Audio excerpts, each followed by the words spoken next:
बरं आता आपल्या समूहच्या लग्नाचं बघितलं पाहिजे. होय होय आता बघितलं पाहिजे. हा तायडे कसला नवरा पाहिजे.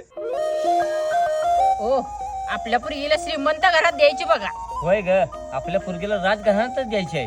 होय बघा, जास्त जमीन आणि मोठा बंगला पाहिजे. होय मम्मी, अजून काय अपेक्षा आहे त्या?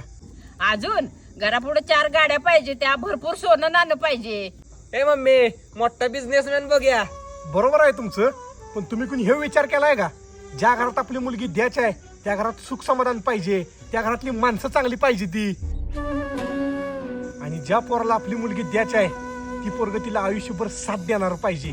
ह्या असल्या अपेक्षामुळं परवा दिवशी आपल्या वैष्णवी ताईसोबत तसं घडलं. ही आपलं विचार बदल्या, परिस्थिती आपोआप बदलल.